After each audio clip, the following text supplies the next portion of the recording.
और बढ़ेंगे अगली खबर की ओर। छपरा के कैसे बाबा जो तकरीबन 13 साल से बेलपत्र, अकवन का पत्ता और दूब, घास आदि खाकर अपना जीवन यापन करते हैं। यह बाबा जिले के पानापुर प्रखंड के रसौली गांव के जयराम दास उर्फ बेलपतिया बाबा हैं, जो अपने दरवाजे पर ही मां दक्षिणेश्वरी काली मंदिर का निर्माण कराया है और हर सप्ताह 1 से 1.5 क्विंटल मिर्च का हवन करते हैं और यज्ञ भी कराते हैं।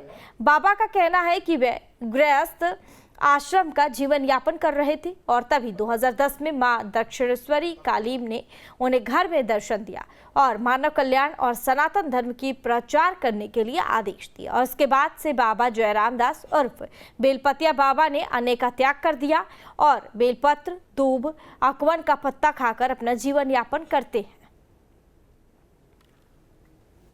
देश में हजारों तरह के बाबा जो हैं वो दिखते हैं और कई तरह के जो तंत्र मंत्र साधना आदि करते हैं, लेकिन छपरा के एक ऐसे बाबा भी हैं जो अन्न जल ग्रहण नहीं करते और बेल पत्र, घास आदि खा करके अपना जीवन यापन करते हैं। हम इन्हीं से जानने की कोशिश करते हैं कि कब से ऐसा करते हैं।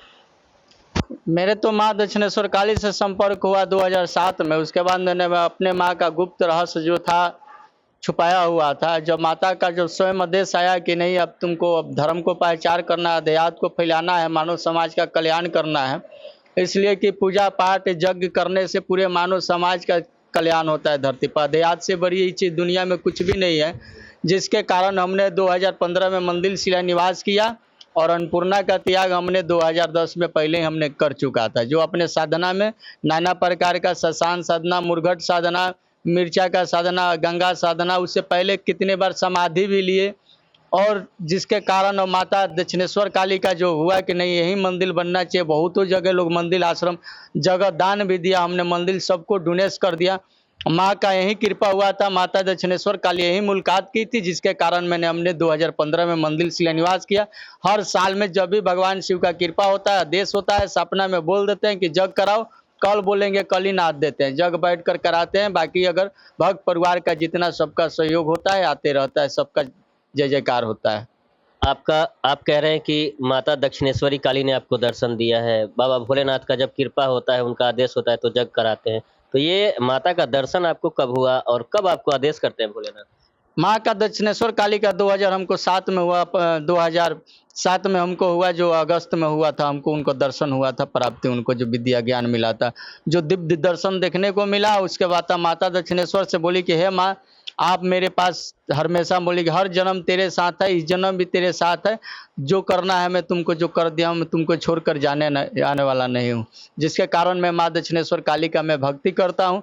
जब भी जरूरत पड़ता है, जो भगवान भोलेनाथ का, शिव का, पूरे मानव समाज का कल्याण के लिए हर हमेशा जब भी होता है, भगवान जरूर बोल देते हैं सपना में कि मेरा यज्ञ कराओ। यज्ञ कराते हैं, हर यज्ञ में दर्शन माँ दक्षिणेश्वर काली स्वयं बात करती है और भोलेनाथ भी बात करते हैं। तो आप यहाँ पे हवन कुंड भी बनाए हुए हैं, तो उसमें मिर्च का हवन करते हैं, ये क्यों करते हैं? मिर्च का हवन करते हैं कि पूरे मानव समाज का जो बुरा कीटाणु है, चाहे वायरस है, पूरे भूत प्रेत, चाहे किसी भी प्रकार का बरबेरामी रोग, ये हवन करने से पूरे संसार को, माने समाज का कल्याण होता है। वायु ब्रह्मंडल भी शुद्धिकरण में जाता है। देवता लोग का हवन सबसे बड़ा भोजन होता है, अध्यात्म बताता है। जिसके कारण ये मिर्ची का है। शुक्लाचार्य विश्वामित्र ने ये किया था, जो भगवान शिव का वरदान प्राप्त हुआ था, जो स्वयं विष्णु जी के खिलाफ लड़ता था, दैत्य का गुरु बना था, जो शुक्लाचार्य जिसका नाम लिया जाता है, उनका चेला जो विश्वामित्र जी भी थे जी।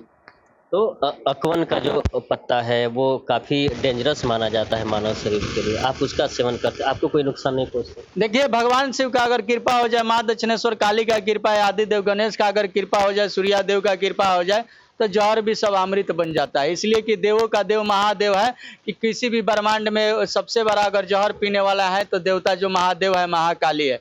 जिसके कारण तो मैं उनका दास हूँ, भक्त हूँ। अगर भक्ति पर विश्वास है तो कोई ये जहर नहीं है, सब मेरे लिए अमृत है। अच्छा, अन्य जो बाबा हैं वो लोग दरबार लगाते हैं, कई तरह लोगों को देखते हैं, तो आप क्या इस तरह के आप भी काम करते हैं? नहीं, हम दरबार के चक्कर में नहीं पड़ते। हमने साधक है, इसलिए कभी शमशान में जाना पड़ता है, कभी समाधि लेना पड़ता है। भक्त परिवार को जग कराते हैं, बड़ी बड़ी जग कराते हैं। भक्त आता है, इलाज वगैरह नहीं करते हैं भक्तों का? भक्तों का दुआ देते हैं, पानी देते हैं, बिल्कुल करते हैं। ऐसा थोड़ी है कि नहीं करते। अपने थोड़ा व्यवस्था अलग बनाया, भीड़ नहीं लगाते हैं, इसलिए कि भीड़ लगाना थोड़ा अपना भी नर्वस समझी हो जाता है। इसलिए कि इस संसार में जहाँ जाइएगा वहीं कोई पेट से परेशान है तो किसी रोग से परेशान है, नाना प्रकार का दुख तो सबका होते हैं। जो आता है लेकिन बहुत सारे जो बाबाओं हैं, ढकोसला, पाखंडी, कई तरह के जो ऑपरेशन है वो किया जाता है। उसमें कई तरह के जो बाबा हैं पढ़े लिखे नहीं होते, कोई साधना नहीं होती है और उन लोगों का इलाज भी कर रहे होते हैं। तो इस तरह का भी आप काम करते हैं? देखिए, अध्यात्म का पढ़ाई की जरूरत नहीं है। अगर 2 अक्षर का नाम पढ़ लिया, पूरे ब्रह्मांड का तीनों लोग पढ़ लिया, उससे बड़ा कोई पढ़ाई नहीं होता है। अध्यात्म का अंत नहीं है। आज सारा संसार इस अध्यात्म से निकल कर गया हुआ है। आज जो यहाँ समझ लेगा वो पूरा दुनिया को समझ लेगा। और बाकी जो दरबार लगाते हैं, क्या करते हैं, उनका सब लोगों का एक धर्म का, अध्यात्म का बुराई करना, कीचड़ बिगवाना। अच्छे आमदी को कहाँ आजकल पड़ता है? जितना गलत आमदी, जितना 10 आमदी जय हो कर देगा, लाखों आमदी हो जाए, अच्छे आमदी के पास जल्दी का आमदी नहीं टिकते हैं। आप मानते हैं कि जो इस तरह के काम करते हो ढकोसला वाले बाबा? बिल्कुल करते हैं, बिल्कुल हकीकत है। अच्छा, न्यूज नेशन ने अभी छपरा में भी एक बाबा का पोल खोल ऑपरेशन किया था, आपने देखा होगा उसको। वो बाबा नहीं ना, वो भगत है, ओझा गुनी है। बाबा कैसे हो सकता है? कहिए ना 4 घंटा धूप में खाने को, कहिए माटी में हलने को, कहिए मिर्चा का धुआं खाने को। बाबा कैसे बन सकता है? बाबा बनने के लिए पूरा तीनों लोग का शक्ति चाहिए, भेजा में चाहिए कि क्या होगा बाबा का। बाबा इसे कहा सकता है? बाबा बनने के लिए कुछ अंदर तजुर्बा होना चाहिए। ओझा गुनी है, सब काम खाने कमाने वाले, वो अपना ढोल कमंडल अपना बनाया हुआ पूजा पाठ करते हैं। भगत है, एक बाबा का जमीन आसमान का फर्क होता है। बाबा कभी नहीं बन सकता है। बाबा का लेवल नहीं लग सकता है किसी को। बाबा अगर लगेगा तो ऐसे कभी नहीं करेगा, कभी पीछे नहीं भाग सकता है। अगर पूरे आपका सच्चाई से पीछे नहीं भाग सकता है।